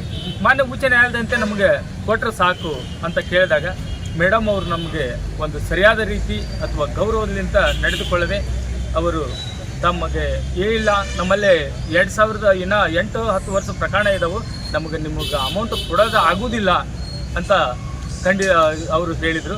ಇಲ್ಲ ಮೇಡಮ್, ನಾವೇನಿದೆ ನಮ್ಗೆ ಎಷ್ಟು ಮಧ್ಯಂತರ ಆದೇಶ ಇದೆ ಅಷ್ಟೇ ಹಣವನ್ನು ನಾವು ಕೊಡ್ರಿ ಅಂತ ಕೇಳಿದಾಗ ಅವರು ಒಂದು ನಡೆದುಕೊಂಡಂಥ ರೀತಿ ಬೇರೆ ಆಯಿತು. ಆವಾಗ ನಮ್ಮ ಬೆಲಿಪರಾದಂಥ ರಾಜೇಶ್ ಸಾಬ ಮತ್ತು ವೀರಣ್ಣ ಮತ್ತು ನಮ್ಮ ಮಂಜುನಾಥ ಮತ್ತು ಡಿಕ್ರಿ ಹೋಲ್ಡರಾದಂಥ ಉಮೇಶ ಇವ್ರನ್ನ ಕರೆದುಕೊಂಡು, ಇಲ್ಲ ಮೇಡಮ್ ನೋಡು, ನೀವು ಮಧ್ಯಂತರ ಆದೇಶದ ಪ್ರಕಾರ ಕೊಡಲ್ಲ ಅಂತ ಈ ರೀತಿ ತಾವು ನಮಗೆ ಖಡಾಖಂಡಿತವಾಗಿ ಹೇಳಿದಾಗ ನಾವು ಮಾನ್ಯ ನ್ಯಾಯಾಲಯದ ಆದೇಶದಂತೆ ನಾವು ಕ್ರಮ ಜರುಗಿಸ್ತೀವಿ ಅಂತ ಹೇಳಿ ನಮ್ಮ ಬೆಲಿಪರೊಂದಿಗೆ ನಾವು ಇವತ್ತು ಬಸ್ಸನ್ನು ಜಪ್ತಿ ಮಾಡಿಕೊಂಡು ಮಾನ್ಯ ನ್ಯಾಯಾಲಯದ ಆವರಣದಲ್ಲಿ ತಂದಿದ್ದು ಇರುತ್ತದೆಂದು ಮತ್ತು ಅದಕ್ಕೆ ನಮ್ಮ ಸ್ಪಂದಿಸಿದ ಬೆಲಿಪರಿಗೂ ಮತ್ತು ಎಲ್ಲರಿಗೂ ಧನ್ಯವಾದವನ್ನು ತಿಳಿಸುತ್ತಾ ನನ್ನ ಎರಡು ಮಾತುಗಳನ್ನು. ಸರ್, ಇದು ಎಷ್ಟು ವರ್ಷದ ಕೇಸ್ ಸರ್? ಇದು ಸುಮಾರು 5 ವರ್ಷ ಕೇಸ್ ಇರ್ಬೋದು. ಯಾರು ರೆಸ್ಪಾನ್ಸ್ ಮಾಡಿಲ್ಲ ಸರ್? ರೆಸ್ಪಾನ್ಸ್ ಮಾಡಿಲ್ಲ ಅವರು. ಈಗ ಮೇಡಮ್ ಅವ್ರು ಅಂದ್ರಲ್ಲ, ಯಾರು ಸರ್ ಅವರು? ಮೇಲಾಧಿಕಾರಿಗಳು? ಮೇಲಾಧಿಕಾರಿ ಇರ್ಬೋದು ಅನ್ಸುತ್ತಾ, ಅಕೌಂಟೆಂಟ್. ಇಲ್ಲೇ ಅರೋ ಮತ್ತು ರೀಜನಲ್ದಾರ ನಾವು ಹೋದಾಗ ಸರ್ ಅವರು ಆಫೀಸ್ನಲ್ಲಿದ್ರು, KSRTC ಆಫೀಸ್ನಲ್ಲಿದ್ರು. ಅವಾಗ ನಾವು ಹೇಳಿದಾಗ ಇಲ್ಲ ನಾನು ಬಂದಿನಂತ ನೀವು ಬಂದ್ಬಿಡದ ಇವತ್ತು ಅಂತ ಹೇಳಿದ್ರು. ಇವರು ನಮ್ಮ ಬೆಲಿಪುರ ಹೇಳಿದ್ರು, ಇಲ್ಲ ಲಾಸ್ಟ್ ಸರಿ ನಿಮ್ಮ ಮೇಲಾಧಿಕಾರಿ ಅವರು ಬಂದಿದ್ರು, ಅವತ್ತು ನಾವು ಮಾನ್ಯ ನ್ಯಾಯಾಲಯ ಆದೇಶ ಅಂತ ಬಂದಿದ್ವಿ ಜಪ್ತಿ ವಾರಂಟ್ ಪ್ರಕಾರ. ಆದರೆ ಅವರು ನಮಗೇನೂ ಅನ್ನಲಿಲ್ಲ. ಅಂದಾಗ ಇವತ್ತು ಅವರು ಇಲ್ಲ ನಾನು ನೋಡಿ ನಮ್ಮನ್ನು ಬಂದಿವಿ ಅಂತ ಅಂದರು. ನಾವು ಆ ರೀತಿ ಏನು ಬಂದಿಲ್ಲ. ಕೂಕನೂರಿನಲ್ಲಿ ಪ್ರಾಥಮಿಕ ಹಾಗೂ ಪ್ರೌಢಶಾಲೆಯ ಪ್ರತಿಭಾ ಕಾರಂಜಿ ಹಾಗೂ ಕಲೋತ್ಸವ ಕಾರ್ಯಕ್ರಮ. ಮನ್ನಾಪುರ ಗ್ರಾಮಸ್ಥರಿಗೆ ಸರ್ಕಾರಿ ಶಾಲೆ ಮೇಲಿರುವ ಸಹಕಾರ ಮತ್ತು ಸಹಬಾಳ್ವೆಯಿಂದ ಇಂತಹ ಕಾರ್ಯಕ್ರಮಗಳು ಯಶಸ್ವಿಯಾಗಲು ಸಾಧ್ಯವಾಗಿದೆ. ಗೋಣಪ್ಪ ಈರಮ್ಮನ ಹೇಳಿಕೆ. ಹೌದು, ಮನ್ನಾಪುರ ಗ್ರಾಮದಲ್ಲಿ ಹಬ್ಬದ ವಾತಾವರಣ, ಗ್ರಾಮದಲ್ಲಿ ಜಾತ್ರೆ ನಡೆಯುತ್ತೇವೆ ಎಂದ ರೀತಿಯಲ್ಲಿ ಭಾಸವಾಗ್ತಾ ಇದೆ. ಗ್ರಾಮದ ತುಂಬೆಲ್ಲ ಸಡಗರ ಸಂಭ್ರಮ ಕೂಡಿದೆ. ಮಕ್ಕಳ ಕಲಿಕೆ ಜೊತೆಗೆ ಮಕ್ಕಳಲ್ಲಿ ಉದುಗಿರುವ ಪ್ರತಿಭೆ ಅರಳಲು ಪ್ರತಿಭಾ ಕಾರಂಜಿ ಸೂಕ್ತ ವೇದಿಕೆಯಾಗಿದೆ. ಮನ್ನಾಪುರ ಗ್ರಾಮಸ್ಥರಿಗೆ ಸರ್ಕಾರಿ ಮೇಲಿರುವ ಸಹಕಾರ ಮತ್ತು ಸಹಬಾಳ್ವೆಯಿಂದ ಇಂತಹ ಕಾರ್ಯಕ್ರಮಗಳು ಯಶಸ್ವಿಯಾಗಲು ಸಾಧ್ಯವಿದೆ ಎಂದು ಕೊಪ್ಪಳ ಜಿಲ್ಲೆಯ ಕುಕನೂರು ತಾಲೂಕಿನ ಸರ್ಕಾರಿ ಹಿರಿಯ ಪ್ರಾಥಮಿಕ ಶಾಲೆ ಮನ್ನಾಪುರದಲ್ಲಿ ಇಟ್ಟಿಗೆ ವಲಯ ಮಟ್ಟದ ಪ್ರಾಥಮಿಕ ಹಾಗೂ ಪ್ರೌಢಶಾಲೆಯ ಪ್ರತಿಭಾ ಕಾರಂಜಿ ಹಾಗೂ ಕಲೋತ್ಸವ ಕಾರ್ಯಕ್ರಮ 2024-25 ಕಾರ್ಯಕ್ರಮವನ್ನು ಉದ್ಘಾಟನೆ ನೆರವೇರಿಸಿ ಮುಖ್ಯ ಅತಿಥಿಗಳಾಗಿ ಗೋಣಪ್ಪ ಈರಮ್ಮನಿ ಮುಖ್ಯೋಪಾಧ್ಯಾಯರು ಮಾತನಾಡಿದರು. ಮಕ್ಕಳ ಪ್ರತಿಭಾ ಕಾರಂಜಿಗೆ ಚಾಲನೆ ನೀಡಿದರು. ಸರ್ಕಾರಿ ಶಿಕ್ಷಕರ ನೌಕರರ ಸಂಘದ ಅಧ್ಯಕ್ಷ ಮಹೇಶ್ ರಬರದ್ ಇಂದಿನ ತಂತ್ರಜ್ಞಾನ ಯುಗದಲ್ಲಿ ಐತಿಹಾಸಿಕ ಗತವೈಭವಗಳನ್ನು ಸಾರುವ ಲಾಲಿ ಪದಗಳು, ಹಂತಿ ಪದಗಳು, ಬೀಸುವ ಪದಗಳು, ಭಜನೆ ಪದಗಳು, ಗೀಗಿ ಪದಗಳು, ಸೋಬಾನೆ ಪದಗಳು ಮರೀಚಿಕೆ ಆಗ್ತಿದ್ದು ಈಗಿನ ಹಳ್ಳಿಗಳಲ್ಲಿ ಹಿರಿಯರು ತಮ್ಮಲ್ಲಿರುವ ಪ್ರತಿಭೆಗಳನ್ನು ಮಕ್ಕಳಿಗೆ ಉಣಿಸಿ ಬೆಳೆಸಲು ಪ್ರಯತ್ನಿಸಬೇಕು. ನಾಡಿನ ಕೀರ್ತಿ ಉತ್ತರೆ ಬೆಳೆಯಬೇಕಿದೆ ಎಂದು ಮನ್ನಾಪುರ ಗ್ರಾಮಸ್ಥರಿಗೆ ಕಿವಿ ಮಾತನ್ನ ತಿಳಿಸಿದರು. Chennai Hiremath, NK64 news bureau, Kukanur. ತರಗತಿಯ ಏಕಕಾಲತೆಯನ್ನು ಹೋಗಲಾಡಿಸಿ ಉತ್ತಮ ಪ್ರತಿಭೆಗಳನ್ನ ತರಲಿಕ್ಕೆ ನಾವು ಇವತ್ತಿನ ಕಾರ್ಯಕ್ರಮ ಎಲ್ಲರೂ ಪ್ರಯತ್ನ ಮಾಡ್ತಾ ಇದ್ದೀವಿ. ಇಲ್ಲಿ ಸುಮಾರು ಶಾಲೆಗಳ ವಿದ್ಯಾರ್ಥಿಗಳು ಕೂಡ ಬಂದಿದ್ದಾರೆ. ಎಲ್ಲ ಶಾಲೆಗಳ ವಿದ್ಯಾರ್ಥಿಗಳು ತಮ್ಮ ಪ್ರತಿಭೆಗಳನ್ನ ಎಲ್ಲರೂ ಕೂಡ ವ್ಯಕ್ತಪಡಿಸ್ತಕ್ಕಂಥದ್ದು ಆಗ್ತದೆ. ಎಲ್ಲ ವಿದ್ಯಾರ್ಥಿಗಳು ತಮಗೆ ಬರ್ತಕ್ಕಂಥ ಪ್ರತಿಭೆಗಳನ್ನ ತಮಗೆ ಬರ್ತಕ್ಕಂಥ ಸ್ಪರ್ಧೆಗಳಲ್ಲಿ ಭಾಗವಹಿಸಿ ಉತ್ತಮವಾಗಿ ಪ್ರದರ್ಶನ ಮಾಡಬೇಕಂತ ವಿದ್ಯಾರ್ಥಿಗಳಿಗೆ ಒಂದು ನನ್ನ ಸೂಚನೆ. ಅದೇ ರೀತಿಯಾಗಿ ಇನ್ನೊಂದು, ಇಲ್ಲಿ ಎಲ್ಲ ವಿದ್ಯಾರ್ಥಿಗಳು ಬಂದಿದ್ದಾರೆ. ಕೆಲವೊಂದು ಬೇರೆ ಬೇರೆ ಶಾಲೆಗಳಿಂದ ಕೂಡ ವಿದ್ಯಾರ್ಥಿಗಳು ಬಂದಿದ್ದಾರೆ ಮತ್ತು ಬೇರೆ ಬೇರೆ ಶಾಲೆಗಳಿಂದ ಶಿಕ್ಷಕರು ಕೂಡ ಬಂದಿದ್ದಾರೆ.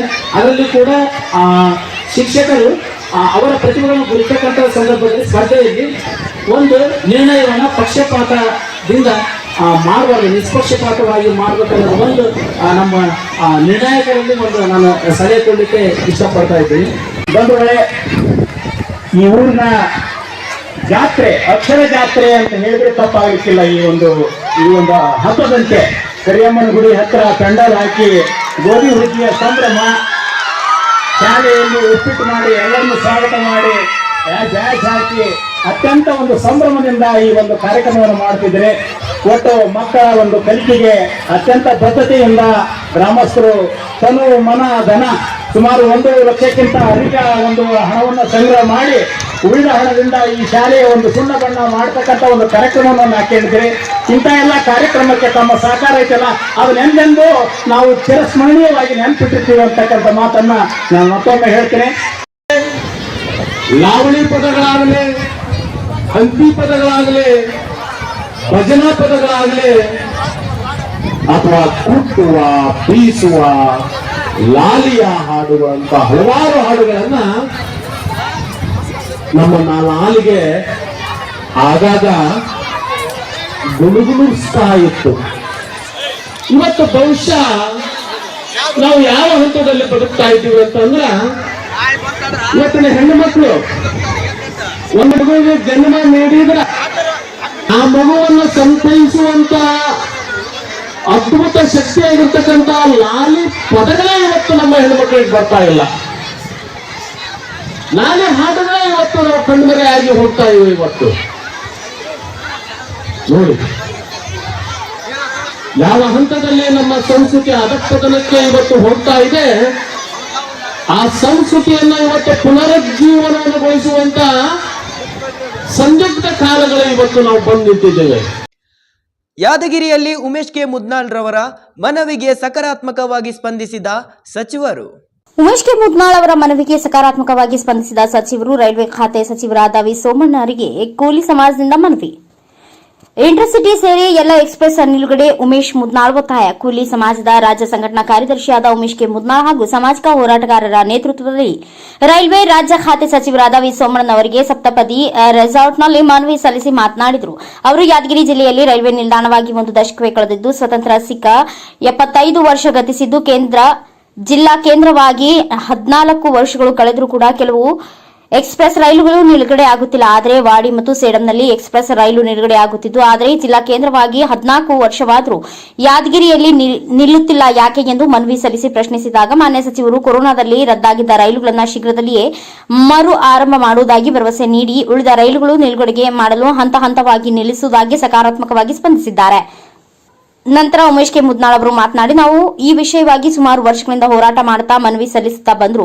ಸಂಬಂಧಪಟ್ಟ ರಾಜಕಾರಣಿಗಳು ಹಾಗೂ ರೈಲ್ವೆ ಇಲಾಖೆ ಅಧಿಕಾರಿಗಳು ಸ್ಪಂದಿಸಿರುವುದಿಲ್ಲ. ಆದರೆ ಆದಾಯದಲ್ಲಿ ಗುಂತಕಲ್ ಮತ್ತು ತಿರುಪತಿ ಬಿಟ್ಟರೆ ಎರಡನೇ ಆದಾಯದಲ್ಲಿ ಯಾದಗಿರಿ ರೈಲ್ವೆ ನಿಲ್ದಾಣವಿದ್ರೂ ಕೂಡ ಇಲ್ಲಿ ಸುಮಾರು 13 ಎಕ್ಸ್ಪ್ರೆಸ್ ರೈಲು ಗಾಡಿಗಳು ನಿಲ್ಲುತ್ತಿಲ್ಲ ಮತ್ತು ಕೊರೋನಾ ಸಮಯದಲ್ಲಿ ರದ್ದಾದ ಇಂಟರ್ಸಿಟಿ ಪ್ಯಾಸೆಂಜರ್ ರೈಲು ಇನ್ನೂವರೆಗೂ ಓಡಿಸುತ್ತಿಲ್ಲ. ಸಂಬಂಧಪಟ್ಟ ಸಚಿವರಾದ ತಾವು ಅತಿ ಶೀಘ್ರದಲ್ಲೇ ಎಕ್ಸ್ಪ್ರೆಸ್ ರೈಲು ಗಾಡಿ ನಿಲುಗಡೆ ಜೊತೆಗೆ ಬಂದ್ ಆದ ಇಂಟರ್ಸಿಟಿಯನ್ನ ಪುನಃ ಪ್ರಾರಂಭಬೇಕು ಎಂದು ಮನವಿ ಮಾಡಿದರು. ವಂದೇ ಭಾರತ ನಿಲುಗಡೆಗೆ ಹಸಿರು ನಿಶಾನೆ ತೋರಿಸುವುದು ಸ್ವಾಗತ. ಆದರೆ ವಂದೇ ಭಾರತ ಟ್ರೈನ್ನಿಂದ ನಮ್ಮ ಕಲ್ಯಾಣ ಕರ್ನಾಟಕ ಭಾಗದ ಜನಸಾಮಾನ್ಯರಿಗೆ, ಕೂಲಿಕಾರರಿಗೆ ಪ್ರಯಾಣಕ್ಕೆ ಸಾಧ್ಯವಾಗುವುದಿಲ್ಲ. ಅದಕ್ಕಾಗಿ ಮೇಲೆ ತೋರಿಸಿದ ಎಲ್ಲ ಎಕ್ಸ್ಪ್ರೆಸ್ ರೈಲು ಗಾಡಿಗಳನ್ನು ನಿಲ್ಲಿಸುವಂತೆ ಸಚಿವರಿಗೆ ಒತ್ತಾಯಿಸಿದರು. ಇದೇ ಸಂದರ್ಭದಲ್ಲಿ ಹನುಮಂತ ಆರ್ಕೆರ, ಜಿ ವೆಂಕಟೇಶ್, ಯಾದಗಿರಿ ನಾಗಪ್ಪ ಪೋತಾಲ್, ಯಾದಗಿರಿ ಆಂಜನೇಯ ಬೆಳಗೇರಿ, ಬಾಬು ಖಾನ್ ಸೇರಿದಂತೆ ಇನ್ನು ಅನೇಕರು ಉಪಸ್ಥಿತರಿದ್ದರು. Devaraj Hugari, NKS TV 4 news, Yadgir.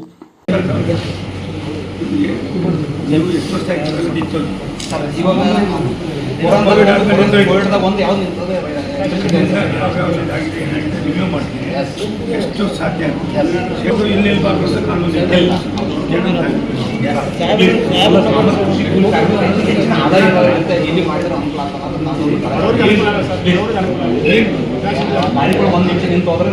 ಆಯ್ತು ಮರೆಯ ಯಾದಗಿರಿಲಿ ಜಿಲ್ಲಾ ಕೇಂದ್ರ ಎಷ್ಟು ಮಟ್ಟಿಗೆ ನಿಲ್ಲಿಸ್ಬೇಕು ಮುಂದೆ ದಿನ ಆಗೋದಿಲ್ಲ.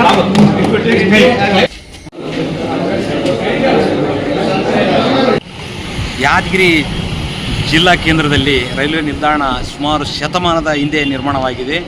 ಅದರ ಜಿಲ್ಲಾ ಆಗಿ 14 ವರ್ಷ ಆಯಿತು.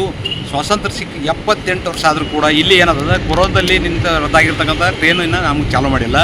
ಮತ್ತು ಇನ್ನಿತರ ಎಕ್ಸ್ಪ್ರೆಸ್ಗಳು ನಿಲುಗಡೆ ಆಗಿಲ್ಲ. ಸಾಕಷ್ಟು ಹೋರಾಟ ಮಾಡಿದರೂ ಕೂಡ ದಿವ್ಯ ನಿರ್ಲಕ್ಷ್ಯ ವಹಿಸಿರ್ತಕ್ಕಂಥ ಕೇಂದ್ರ ಸರ್ಕಾರದ ವಿರುದ್ಧ ಪ್ರತಿಭಟನೆ ಮಾಡಬೇಕಾಗ್ತಕ್ಕಂಥ ಎಚ್ಚರಿಕೆ ನೀಡಿದಾಗ ಇವತ್ತೇನಾದ ಆಕಸ್ಮಿಕವಾಗಿ ಕೇಂದ್ರ ಸಚಿವರಾಗಿರ್ತಕ್ಕಂಥ ವಿ ಸೋಮಣ್ಣ ಅವರು ಯಾದಗಿರಿಗೆ ಆಗಮಿಸಿದ ಹಿನ್ನೆಲೆಯಲ್ಲಿ ನಾವೆಲ್ಲರೂ ಸೇರಿಸಿ ಅವರಿಗೆ ಮನವಿ ಸಲ್ಲಿಸಿವಿ. ಮನವಿಗೆ ಸಕಾರಾತ್ಮಕವಾಗಿ ಸ್ಪಂದಿಸ್ತಕ್ಕಂಥದ್ದು ಒಳ್ಳೆ ಬೆಳವಣಿಗೆ. ಶೀಘ್ರದಲ್ಲೇ ನಮಗೆ ಎಲ್ಲ ರೈಲುಗಳ ನಿಲುಗಡೆ ಆಗ್ತಕ್ಕಂಥ ವ್ಯವಸ್ಥೆ ಆಗಬೇಕು. ಅದರಲ್ಲಿ ವಿಶೇಷವಾಗಿ ಇಂಟರ್ಸಿಟಿ ಮೊದಲಿಗೆ ಆದ್ಯತೆ ಕೊಡಬೇಕಂತಕ್ಕಂಥದ್ದು ನನ್ನ ಅಭಿಪ್ರಾಯ ಅದ. ಮತ್ತು ಎಲ್ಲ ಗಾಡಿಗಳಿಗೆ ಎಕ್ಸ್ಪ್ರೆಸ್ಸಿಗೆ ಎರಡೆರಡು ಹೋಗಿ ಎಕ್ಸ್ಟ್ರಾ ನಿಲ್ಲಿಸಬೇಕು. ಯಾದಗಿರಿ ರೈಲ್ವೆ ನಿಲ್ದಾಣ ಹೈಟೆಕ್ ರೈಲ್ವೆ ನಿಲ್ದಾಣವಾಗಿ ಮಾಡಬೇಕಂತಕ್ಕಂಥದ್ದು ನಮ್ಮ ಆಗ್ರಹಿಸಿ ಮನವಿ ಸಲ್ಲಿಸಿದ್ವಿ. ಮನವಿ ಸ್ಪಂದಿಸ್ಯಾರ. ತಕ್ಷಣ ಅದಕ್ಕೆ ಸ್ಪಂದಿಸಿ ಎಲ್ಲ ಕಾಮಗಾರಿಗಳನ್ನು ಶುರು ಮಾಡಿ ಎಲ್ಲದಕ್ಕೆ ಅನುಕೂಲ ಮಾಡಿಕೊಟ್ರಂದ್ರೆ ಸರಿ, ಇಲ್ಲದಿದ್ದರೆ ಮತ್ತೆ ಇವ್ರ ವಿರುದ್ಧ ಹೋರಾಟ ಮಾಡಬೇಕಾಗ್ತಕ್ಕಂಥದ್ದು ನಮ್ಮ ಅಭಿಪ್ರಾಯ. ಯಾದಗಿರಿಯಲ್ಲಿ ಮೋಟಾರ್ ಡ್ರೈವಿಂಗ್ ಸ್ಕೂಲ್ ದಿನಾಚರಣೆಯನ್ನು ಆಚರಿಸಲಾಯಿತು. ದಿನಾಂಕ 4/9/2024ರಂದು ಯಾದಗಿರಿ ನಗರದಲ್ಲಿ ಜಿಲ್ಲಾ ಮೋಟಾರ್ ಡ್ರೈವಿಂಗ್ ಸ್ಕೂಲ್ ಮಾಲೀಕರ ಅಸೋಸಿಯೇಷನ್ ವತಿಯಿಂದ ರಾಷ್ಟ್ರೀಯ ಮೋಟಾರ್ ಡ್ರೈವಿಂಗ್ ಸ್ಕೂಲ್ ದಿನಾಚರಣೆಯನ್ನು ಆಚರಿಸಲಾಯಿತು. ಈ ಕಾರ್ಯಕ್ರಮವನ್ನು ಉದ್ಘಾಟಿಸಿದ ಕಲಬುರಗಿ ವಿಭಾಗದ ಜಂಟಿ ಸಾರಿಗೆ ಆಯುಕ್ತರಾದ ಸಿದ್ದಪ್ಪ ಕಲ್ಕೇರಿ ಮಾತನಾಡಿ, ಯಾದಗಿರಿ ಜಿಲ್ಲಾ ಮೋಟಾರ್ ಡ್ರೈವಿಂಗ್ ಸ್ಕೂಲ್ ಮಾಲೀಕರ ಸಂಘದಿಂದ ಇಂತಹ ಕಾರ್ಯಕ್ರಮವನ್ನು ಆಯೋಜಿಸಿದ್ದು ತುಂಬಾ ಸಂತೋಷವಾಗಿದೆ. ಯಾಕೆಂದರೆ ವಿಕಲಚೇತನರಿಗೆ ಹೆಲ್ಮೆಟ್ಗಳನ್ನು ನೀಡಿ ಅವರಿಗೆ ಸಂಚಾರಿ ನಿಯಮ ಪಾಲನೆ ಕುರಿತು ಅಭಿಯಾನ ಜಾಗೃತಿ ನೀಡುತ್ತಿದ್ದಾರೆ. ಹೆಲ್ಮೆಟ್ಗಳನ್ನು ಧರಿಸಿ ನಿಮ್ಮನ್ನ ನೀವು ರಕ್ಷಿಸಿಕೊಳ್ಳಿ ಎಂದು ಸಲಹೆ ನೀಡಿದರು. ಅದೇ ರೀತಿ ಯಾದಗಿರಿ ಜಿಲ್ಲೆಯಲ್ಲಿ ದಿನದಿಂದ ದಿನಕ್ಕೆ ಸಂಚಾರ ದಟ್ಟಣೆ ಹೆಚ್ಚಾಗಿ ಅಪಘಾತಗಳ ಸಂಖ್ಯೆ ಹೆಚ್ಚಾಗುತ್ತಿದ್ದು, ಅದರಿಂದ ಪ್ರತಿಯೊಬ್ಬ ವಾಹನ ಚಾಲಕರು ಸಂಚಾರಿ ನಿಯಮ ಪಾಲನೆ ಮಾಡಿ ದ್ವಿಚಕ್ರ ವಾಹನ ಸವಾರರು ಹೆಲ್ಮೆಟ್ಗಳನ್ನು ಧರಿಸಿ ನೀವು ಸುರಕ್ಷಿತವಾಗಿರಲು ಎಂದು ಕರೆ ನೀಡಿದರು. ಈ ಕಾರ್ಯಕ್ರಮದ ಅಧ್ಯಕ್ಷತೆ ವಹಿಸಿ ಮಾತನಾಡಿದ ಜಿಲ್ಲಾ ಅಸೋಸಿಯೇಷನ್ ಅಧ್ಯಕ್ಷರಾದ ಯಲ್ಲಪ್ಪ ದೊಡ್ಡಮನಿ ಮಾತನಾಡಿ, ಪ್ರತಿ ವರ್ಷದಂತೆ ಈ ವರ್ಷವೂ ಯಾದಗಿರಿ ಜಿಲ್ಲಾ ಮೋಟಾರ್ ಡ್ರೈವಿಂಗ್ ಸ್ಕೂಲ್ ಅಸೋಸಿಯೇಷನ್ ವತಿಯಿಂದ ರಾಷ್ಟ್ರೀಯ ಡ್ರೈವಿಂಗ್ ಸ್ಕೂಲ್ ದಿನಾಚರಣೆಯನ್ನು ಆಚರಿಸುತ್ತಿದ್ದೇವೆ. ಈ ಕಾರ್ಯಕ್ರಮ ಅಂಗವಾಗಿ ಯಾದಗಿರಿ ಜಿಲ್ಲೆಯಲ್ಲಿ ಒಂದು ವಿಶೇಷ ರೂಪದಲ್ಲಿ ಆಚರಿಸಿ ಸಾರ್ವಜನಿಕರಿಗೆ ರಸ್ತೆ ನಿಯಮ ಪಾಲನೆಗಳ ಕುರಿತು ಮಾಹಿತಿಯನ್ನು ನೀಡಲಾಯಿತು. ದೇಶದಲ್ಲಿ ಪ್ರತಿ ಗಂಟೆಗೆ ನಡೆಯುವ ಅಪಘಾತ ಸಂಖ್ಯೆಗಳಲ್ಲಿ ಸರ್ಕಾರಿ 20% ರಸ್ತೆ ಅಪಘಾತಗಳಲ್ಲಿ ಹೆಚ್ಚಿನ ಸಂಖ್ಯೆಯ ಯುವಕರೇ ಸಾವು ಅಪ್ಪುತ್ತಿದ್ದಾರೆ. ಅಂದಾಜು ಪ್ರತಿ ವರ್ಷ 1 ಲಕ್ಷ ಯುವಕರು ಬೇಜವಾಬ್ದಾರಿ ವಾಹನ ಚಾಲನೆಯಿಂದ ಸಾವನ್ನ ಅಪ್ಪುತ್ತಿದ್ದಾರೆ ಎಂದು ತಿಳಿಸಿದರು. ನಂತರ ಕಾರ್ಯಕ್ರಮದಲ್ಲಿ ಕಲಬುರಗಿ ವಿಭಾಗದ ವಿಕಲಚೇತನರ ಅಧ್ಯಕ್ಷರಾದ ಸಂಗನಗೌಡ ದನ್ರೆಡ್ಡಿ ಮಾತನಾಡಿದರು. ಕಾರ್ಯಕ್ರಮದಲ್ಲಿ ರಾಜ್ಯ ಮೋಟಾರ್ ಡ್ರೈವಿಂಗ್ ಸ್ಕೂಲ್ ಮಾಲೀಕರ ಸಂಘಗಳ ಒಕ್ಕೂಟದ ಅಧ್ಯಕ್ಷರಾದ ಆನಂದ್ ಪಾಟೀಲ್, ಯಾದಗಿರಿ ಪ್ರಾದೇಶಿಕ ಜಾರಿ ಅಧಿಕಾರಿಗಳಾದ ಮಿಲಿಂದ್ ಕುಮಾರ್ ಹಾಗೂ ವಾಹನ ನಿರೀಕ್ಷಕರಾದ ಹಳೆಯಾಳಪ್ಪ ಕಂದಕೂರ್ ಮತ್ತು ಸಾರ್ವಜನಿಕ ಸಂಪರ್ಕ ಅಧಿಕಾರಿಯಾದ ಮೌನೇಶ್ ಪತ್ತಾರ್ ಮತ್ತು ಜಿಲ್ಲಾ ಮೋಟಾರ್ ಡ್ರೈವಿಂಗ್ ಸ್ಕೂಲ್ ಮಾಲೀಕರ ಅಸೋಸಿಯೇಷನ್ ಪದಾಧಿಕಾರಿಗಳಾದ ಜುಬೇರ್ ಅಹಮದ್, ದಿಲೀಪ್ ಕುಮಾರ್, ಬಸಲಿಂಗಪ್ಪಗೌಡ, ಅರಸಯ್ಯ ಕಲಾಲ್ ಸೇರಿದಂತೆ ಇನ್ನು ಅನೇಕರು ಉಪಸ್ಥಿತರಿದ್ದರು. Amaresh Nayak, NKS TV4 news, Yadgir. ಇದಕ್ಕೆ ಮೂಲ ಕಾರಣ ಸಂಚಾರಿ ನಿಯಮಗಳ ಬಗ್ಗೆ ತಿಳುವಳಿಕೆ ಇರುವುದು ಮತ್ತು ಸಂಚಾರಿ ನಿಯಮಗಳನ್ನ ಪಾಲನೆ ಮಾಡದೇ ಇರುವುದು ಮತ್ತು ಹೆಲ್ಮೆಟ್ಗಳನ್ನ ಧರಿಸದೇ ಇರುವುದು ಇದಕ್ಕೆ ಮೂಲ ಕಾರಣ. ಇಂಥ ಒಂದು ಗಂಭೀರವಾದಂತ ಕಾರ್ಯಕ್ರಮಕ್ಕೆ ನಮ್ಮ ಜಂಟಿ ಸಾರಿಗೆ ಆಯುಕ್ತರು ಮತ್ತು ಪ್ರಾದೇಶಿಕ ಸಾರಿಗೆ ಒಂದು ಅಭಿಯಾನ ಕಾರ್ಯಕ್ರಮ ಸಹಕಾರ ನೀಡಬೇಕಂತೇಳಿ ವಿನಂತಿಸುತ್ತೇನೆ. ಈಗ ನಮ್ಮ ಜಂಟಿಗೆ ಸಾರಿಗೆ ಆಯುಕ್ತರು ಈ ಕಾರ್ಯಕ್ರಮಕ್ಕೆ ಚಾಲನೆ ನೀಡಲಿದ್ದಾರೆ. ಕವರ್ ಹಾಕತ್ತೆ ಎಲ್ಲರದ ಸ್ವಲ್ಪ ಹಿಂದಕ್ಕೆ ಸರಿ ಅವ್ರ ತೆಗೆ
ಟ್ರಾನ್ಸ್ಫರ್ಗೆ ಕಾಸು ಇಸ್ಕೋಬೇಡ್ರಿ, DDPI ಬಹಿರಂಗ ಕಾರ್ಯಕ್ರಮದಲ್ಲಿ ಕೇಂದ್ರ ಸಚಿವ ಸೋಮಣ್ಣ ಗರಂ.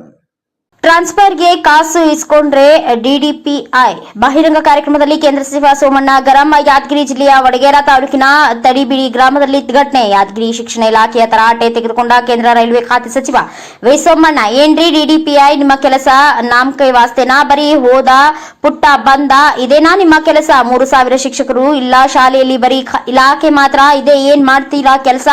ವರ್ಗಾವಣೆಗೆ ದುಡ್ಡು ತಗೋಬೇಡ್ರಿ, ಮೊದಲಿನಂತೆ ಕಾಲ ರೋಗ ಬಂದು ಹೋಗ್ತಾರೆ ಎಂದು ಯಾದಗಿರಿ DDPI ಮಂಜುನಾಥರನ್ನ ಹಿಗ್ಗಾಮುಗ್ಗಾ ತರಾಟೆಗೆ ತೆಗೆದುಕೊಂಡ್ರು. ಶಿಕ್ಷಣದಲ್ಲಿ ಹಿಂದುಳಿಯುವ ನೀವೇ ಕಾರಣ. ಚಾಮರಾಜನಗರದಿಂದ ಬಂದಿದ್ರೆ ಹೇಳಿಕೊಳ್ಳಲು ನಮಗೆ ನಾಚಿಕೆ ಆಗುತ್ತೆ ಅಲ್ವಾರಿ.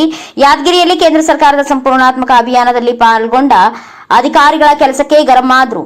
Devaraj, NKS TV4 news, Yadgir. ಅಧಿಕಾರಿಗಳು ಕೂರ್ತಿದ್ದೀರಿ. ಜಾಯಿಂಟ್ ಡೈರೆಕ್ಟರ್ ಇದ್ದಾರೆ. ಜಾಯಿಂಟ್ ಡೈರೆಕ್ಟರ್ ಅಗ್ರಿಕಲ್ಚರ್ ಇಲ್ಲಿ ನೋಡ್ತಾ ಇದೆಯಾ? ಡೈರೆಕ್ಟರ್ ಮಹಿಳಾ ಮತ್ತು ಮಕ್ಕಳ ಕಲ್ಯಾಣ ಇದ್ದಾರೆ. EO ಇದ್ದಾರೆ.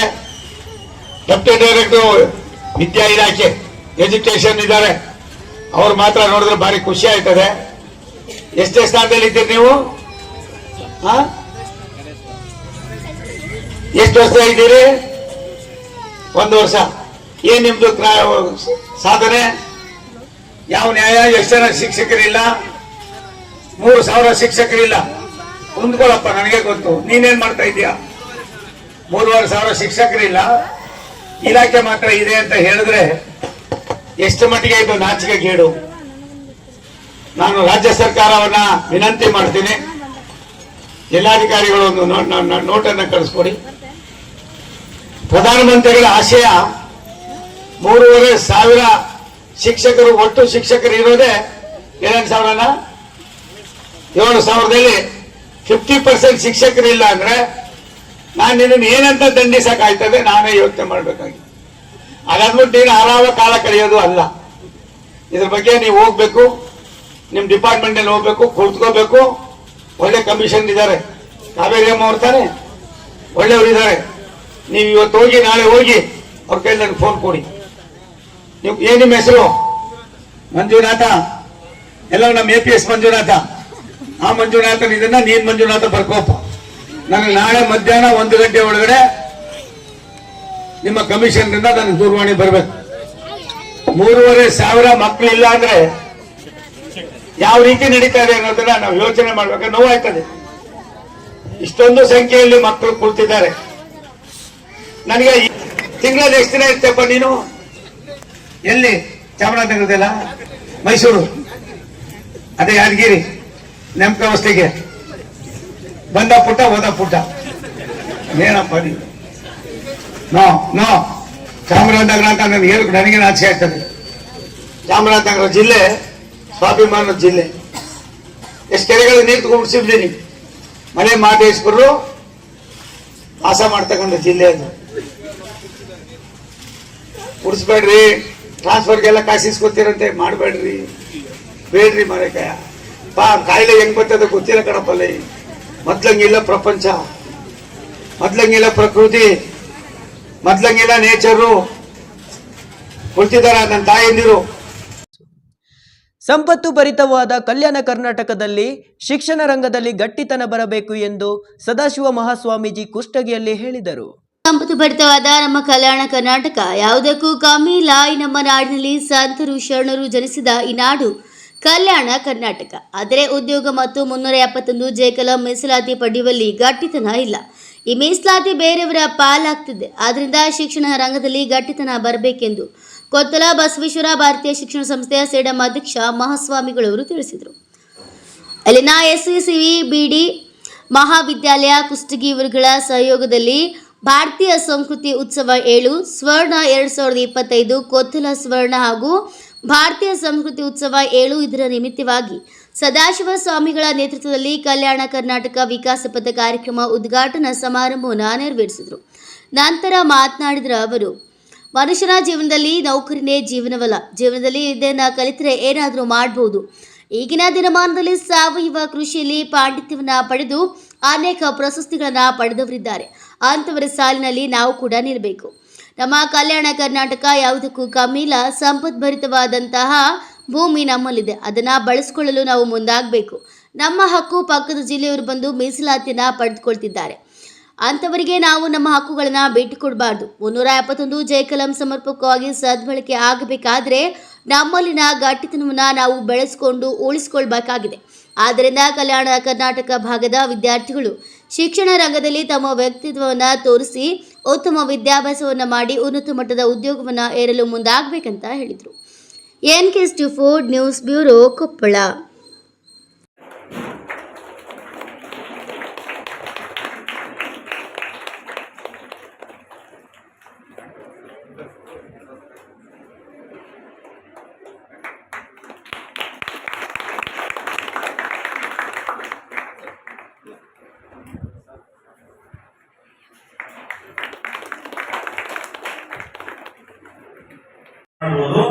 ಅದು ಎಕರೆಗೆ 4 ಚೀಲ ಬೆಳೀತಿತ್ತು, 8 ಚೀಲ ಬೆಳೀತೈತಿ. ಇದು ಸಾರ್ವತ್ರಿಕವಾದಂತ ಪ್ರಯೋಗದ. ನೀವು ಬೇಕಾದ ಬಳುಟಿಯವ್ರ ಹತ್ರ ಕೇಳ್ರಿ.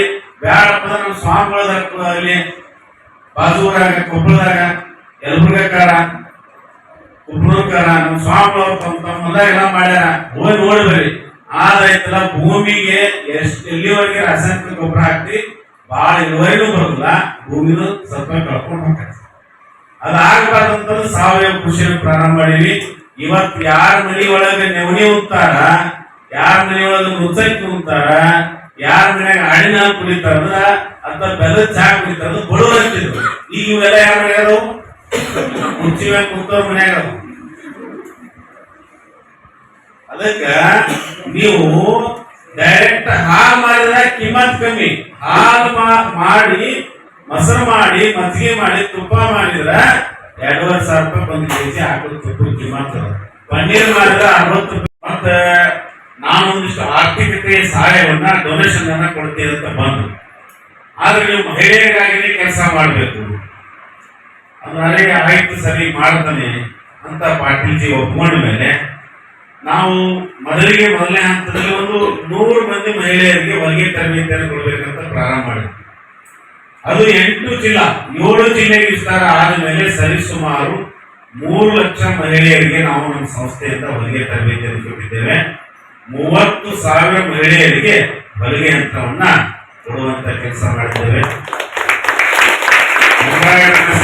ಪಿಕೋಫಾಲ್ಸ್ ಮಷೀನ್ ಕೊಟ್ಟಿವಿ, ಅದಾದ್ಮೇಲೆ ಶಾವಿಗೆ ಮಾಡೋ ಮಷೀನ್ ಕೊಟ್ಟಿವಿ, ರೊಟ್ಟಿ ಮಾಡೋ ಮಷೀನ್ ಕೊಟ್ಟಿವಿ.